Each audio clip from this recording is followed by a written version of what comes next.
Hey guys, we're going to talk today about some more applications of differentiation. We have a couple theorems and then we're going to get into graph sketching. So the first theorem we're going to talk about is Rolle's theorem. And what Rolle's theorem tells you, I kind of wrote out the fancy definition for you.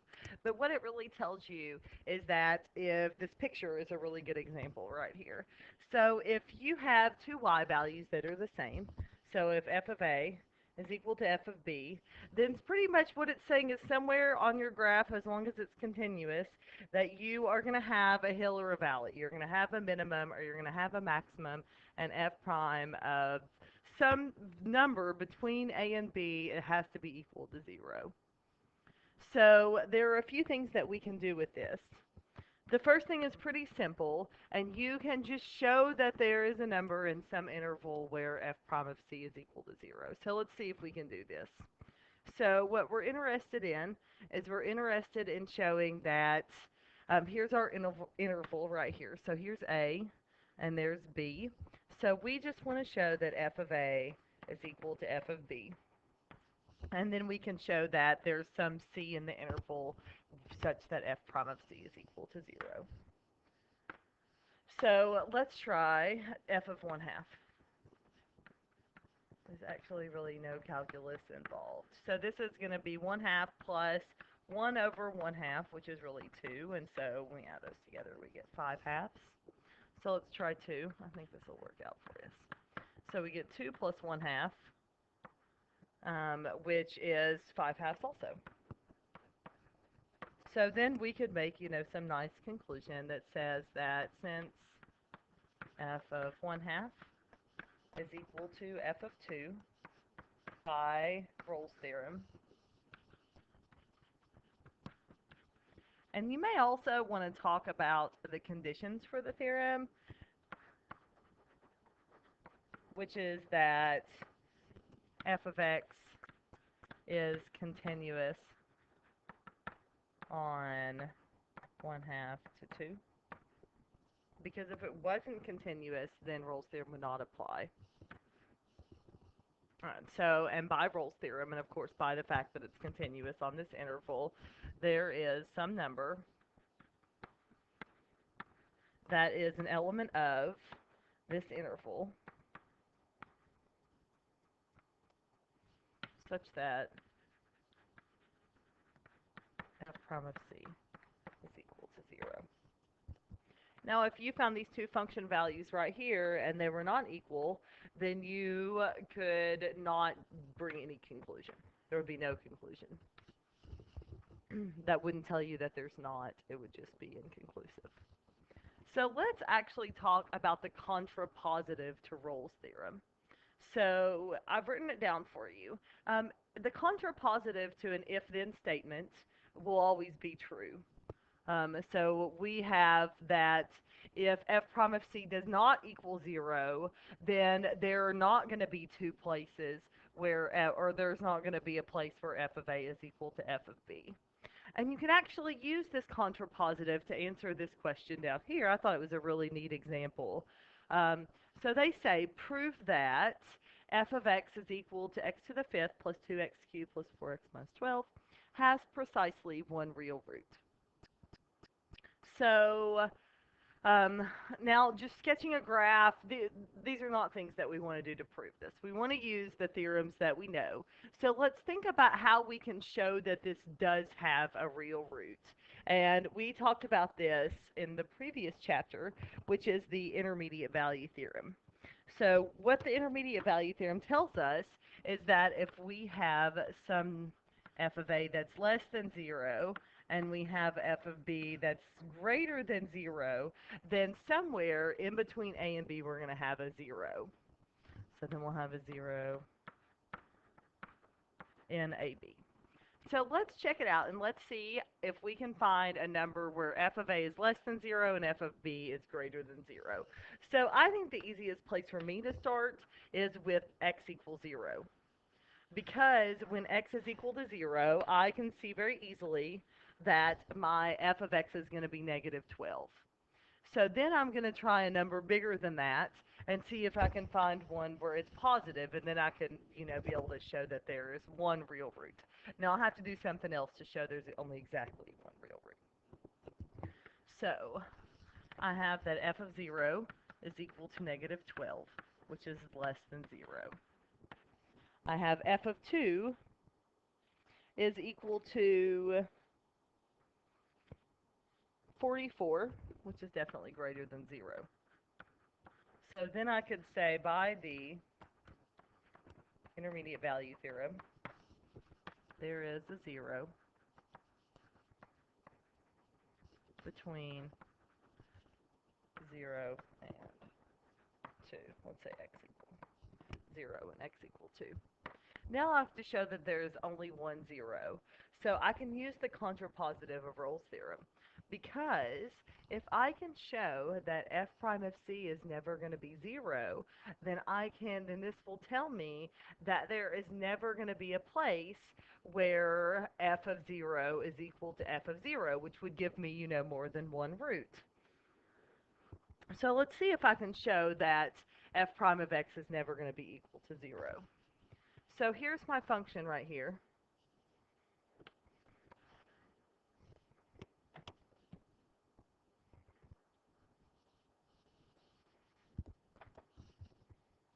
All right. Oh, wait, let's not do that. Ooh, I'm so sorry. Let's just rewrite it.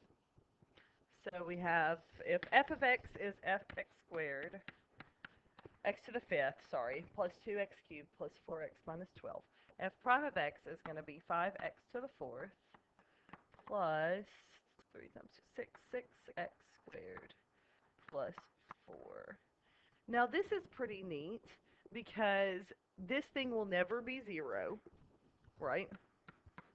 And it will never be negative. So this thing will strictly be greater than 0 all the time. I know it'll never be 0 because I know that it's strictly going to be positive. It's never going to be negative. And I know that even if x is negative, I'm still always adding things together. And I have this 4 here at the end, so even if x were 0, I still wouldn't get 0. So now I have that this thing, f prime of c, can never be 0.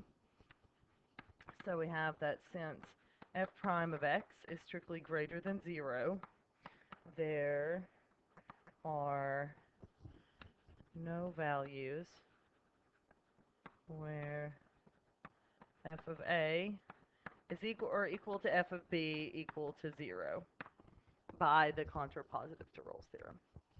So I thought that was a neat little example. So we have another theorem we're going to talk about. We're going to talk about the mean value theorem. And this one is pretty simple. It's just telling you that if you have a continuous differentiable function over an interval, that if you take the average rate of change, so if you look at this picture down here, right, this would be your average rate of change. It's just the slope between the 2 points. That somewhere between A and B, between these 2 points, the average rate of change will equal the instantaneous rate of change. So that at some c between A and B, that f prime of c is just equal to the average rate of change between A and B. So there's not a whole lot at this point we can do with this. So let's take a look at this example.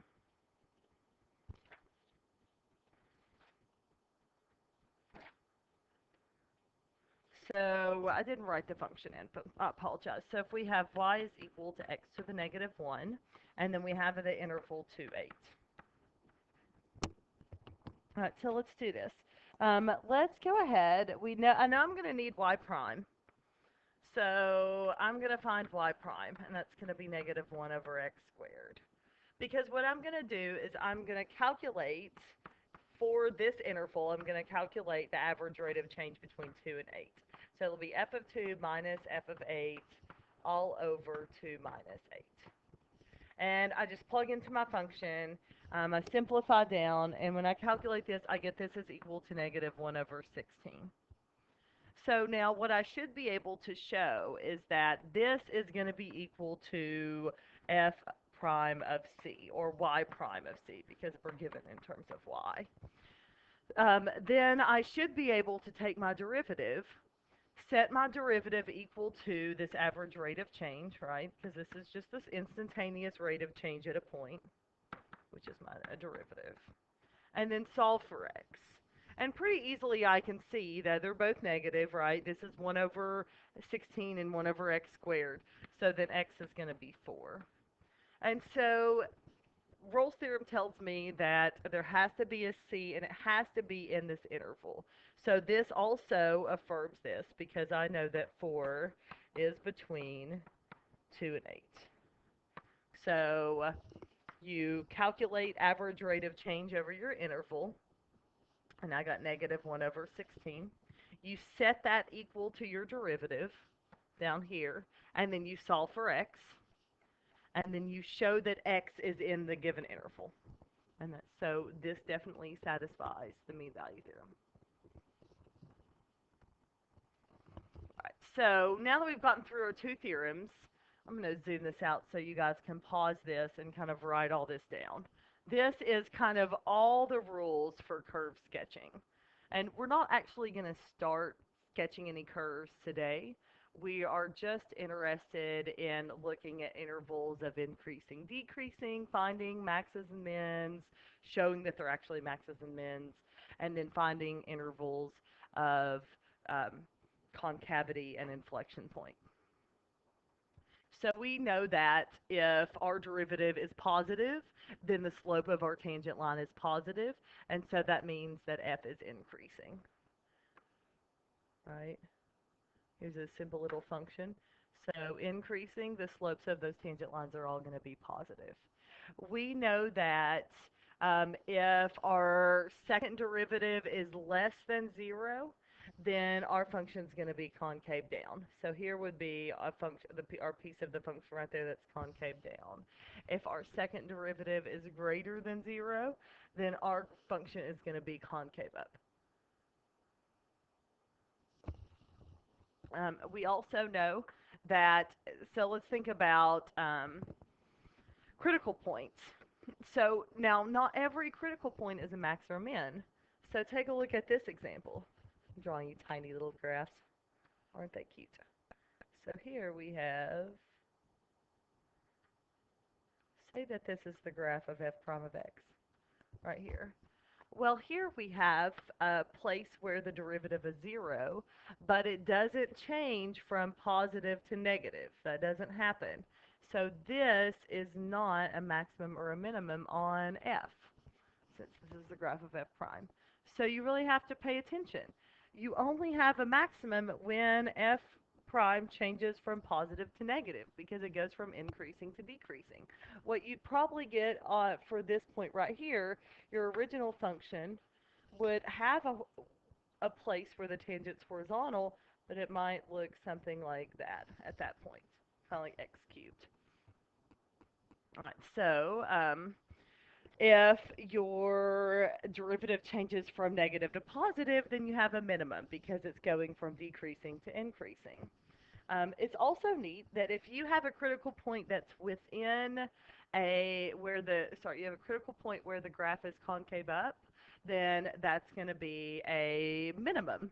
So if you check and your critical point, plug into the second derivative and it's greater than 0, then you know it's going to be a minimum. If you plug into the second derivative and it's less than 0, then you know it's going to be a maximum.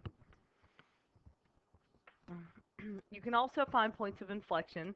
That's going to be where the second derivative is equal to 0 and where it changes signs. Both of those things are important. If it is just equal to 0, but it doesn't change sign, it does something like this other graph that I talked about, like that, then that's not a critical point. If it just touches and turns around. That's not going to be a point of inflection. So this is really just look at the rules and let's see if we can find some intervals. So the first example, we want to find the critical points and the intervals where it's increasing and decreasing. And then we want to determine whether or not the critical points are maximums, minimums, or neither. So in order to find intervals of increasing, decreasing, you want to find your maximums and your minimums. So if you know that you have two critical points and they're both one's a maximum, one's a minimum, then you know that that's where your graph is going to change from increasing to decreasing or vice versa. And then you can just test a point on either side of those maximums and minimums and see, if the point on one side is positive, you know that it's increasing there. If the point on one side's negative, you know it's decreasing there. So let me show you how it's going to work. So the first thing I would do is I would find my critical points. So I would go ahead and set this equal to 0. I'd find the derivative first, and then I'd set it equal to 0. So I get x squared plus 3x plus 2. And then I want to find my critical point, so I set it equal to 0. I end up factoring it, and I get x plus 1 times x plus 2, right? And then I'm going to, so if this is equal to 0, then I get x is equal to -1, and x is equal to -2. So these are my two possible critical points. So now I want to see if these are maximums and minimums. So I'm going to test a point to the left of -1, between -1 and -2, and then greater than -2. I'm not a big fan of making those sign charts because they won't get you full credit on the AP exam. So I'm just going to kind of test like this. I'm going to find f of -2. Oh, sorry. I'm going to find f of -3. I'm going to find f of, I guess I got to do -1.5, because that's between -1 and -2. And then I'll do f of 0. And so let's see what happens with my signs. So, sorry, f prime. I want to find the derivatives. So if this thing is less than 0, then I know that my function is decreasing. So let's see what happens when I plug in f prime of 3. F prime of 3 is equal to positive 2. So I know that this is greater than 0. F prime of -1.5 is -0.25. So I know that that's less than 0. So now let's see. I have that to the left of -2, my derivative's positive. And then to the right of -2, it's negative. So that means that here at -2, if my derivative is positive, and then it goes negative. So that means my tangent lines are positive and then negative, so that's going to be increasing to decreasing. So I know that at -2, I'm going to have a maximum. Now let's check f of 0 and see if I end up with a minimum for my other value. So f of 0, f prime of 0, that's easy. That's positive 2. So this is greater than 0. So now, instead of just making a sign chart, I want you guys to just write sentences. Let me make this a little bigger so it's a little easier to write. I mean, that's huge. So I want you guys to say something like this. I want you to say that x equal -2 is a maximum. Just going to write max. Since f prime of 3, -3, is less than 0, and, oh, actually I did that backwards, sorry. This is greater than 0, right? And f prime of -1.5 is less than 0. And x equals -2 is a critical point, which you kind of already shown since you showed that that was where the derivative's equal to 0. Now you're going to do the same thing for -1. All right, -1 is a minimum. That's because your derivative goes from negative to positive. So your original function is going to go from decreasing to increasing, right, to increasing. So you're going to have a minimum down there at the bottom. All right, so x equal -1 is a minimum since,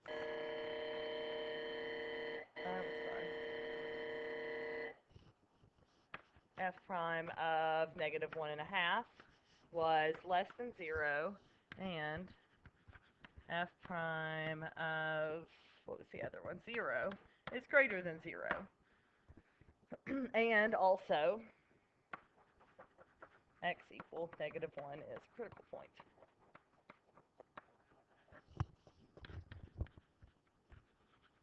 So I've answered the question. I've found my critical points. I've answered maxes and mins. So now let's talk about increasing, decreasing. Well, I know that since my derivative is positive to the left of my maximum, and I don't have any other critical points to the left of that, then from negative infinity to negative 2, it's going to be increasing. So f of x is increasing from negative infinity to negative 2. And let's see what else. From negative 1 to infinity, it's positive. I don't have any other critical points there. So it's also going to be increasing from negative 1 to positive infinity.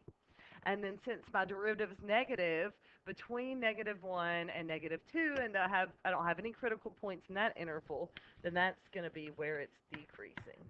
So it's decreasing from negative 1 to negative 2. So I've given intervals of increasing, decreasing. I've given critical points and whether or not they're max and min. So I've finished the question. Let's take a look at that solution. See what you guys think. These sentences are really important right there. That's going to get you full credit on the AP exam, not sign charts. So we'll do a lot of writing. It'll be fun. So now let's talk about intervals of concavity. These are pretty simple. You don't have to do as much testing and writing. So let's talk about, so think about concavity and inflection points. So you have inflection points where the second derivative is equal to 0. So I think I'm going to end up having to find my second derivative. So the first thing I'm going to do here, though, to make this a little easier on myself, is I'm going to multiply this out. And when I multiply it out, I get, let's see, x minus x to the 4th. I'm just going to FOIL minus 2 plus 2x cubed. So now I can take this thing and I can find the derivative of it, and I end up with 1 minus 4x cubed plus 6x squared. And now I'm interested in where the second derivative is equal to 0, so this will end up with negative 12x plus x squared plus 12x. So I'm going to set this thing equal to 0, and I get 0 is equal to negative 12x squared plus 12x. And so this gives me a 0 at 0 and a 0 at x equal 1. So here are my two zeros. So now I want to test, just like I did before, and test to see whether or not these are going to be inflection points, because they're only inflection points when they change sign. So I'm going to test, let's do f double prime of negative 1, and then let's do f double prime of 1/2, and then let's do f double prime of 2. And so this will get me to the left of my first possible inflection point, in between my two inflection points, and then to the right of my last possible inflection point. So when I plug in negative 1 into my second derivative, I get negative 24, which is definitely less than 0. When I plug in positive 1/2, I get 9, which is greater than 0. So since mine at my inflection, or at where the second derivative is equal to 0, it goes from negative to positive or vice versa, then I have an inflection point. And then now I'm going to test positive 2, and I actually end up with negative 24 again. So that's less than 0. So now I can see that both 0 and 1 are inflection points. And so this is where my graph is going to change concavity. So now I can talk about my inflection points. So I'm going to say at x equal 0 and x equal 1, f double prime of x changes sign. and f double prime of 1, negative, no, positive 1. And f double prime of 0 are both equal to 0. So these are inflection points.